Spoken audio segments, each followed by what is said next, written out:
Wow! Kim at Paulo magsasabog ng pakilig sa Dubai, Kalayaan 2024.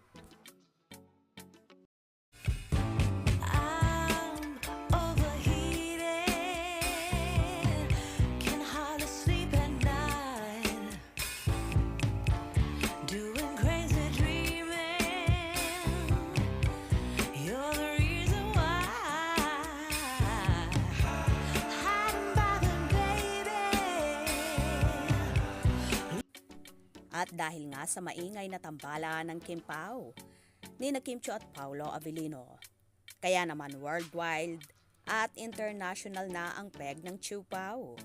Inaabangan na ng ating mga kababayan sa Dubai ang naturang event na magaganap. Nagbahagi ang manager ni Paolo Avellino na si Sir Leo Dominguez sa kanyang Instagram ng ilang detalye tungkol dito. Ang nakalagay sa mismong poster na isinare ng talent manager, Kalayaan 2024, to be held in Dubai on June 9 with Kim Chiu, Paolo Avellino. Kalayaan 2024 will be held at Dubai World Trade Center from 8 a.m. to 8 p.m. on June 9 with Kim Chiu and Paolo Avellino. Sobrang natuwa naman ang Kim Pao supporters, lalo na ang mga Kim Pao Dubai chapter, dahil masisilayan na nila ng personal sina Kim at Paolo. At dahil nga mainit na tinatangkilik ang Kim Pao tandem, kaya naman sunod-sunod ang kanilang mga pasabog saan mang panig ng mundo. Anyway, ngayong March 18, 2024 ay e-ere na sa View Philippines ang second serye ni Kim at Paolo, ang hit Korean drama series at Filipino adaptation, ang What's Wrong with Secretary Kim, kung saan makakasama nila ang Korean actor na si Kim Hoon-sik, na kamakailan ay namit na ng personal ang Kim Pao, na labis niyang ikinatuwa na naging parte siya ng seryeng ito.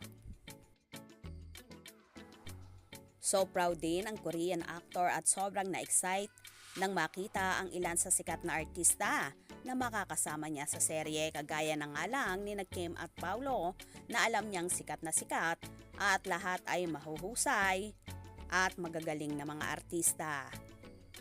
Kaya naman palaging tumutok dahil matinding mga pakilig at pasabog paayuda ng Kim Pao sa mga susunod na events, mapa-TV man yan or kahit saang lugar. Kim Pao is the best.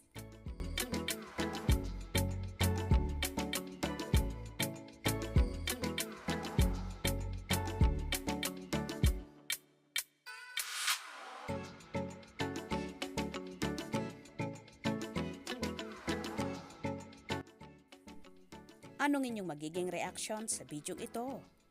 Comment below.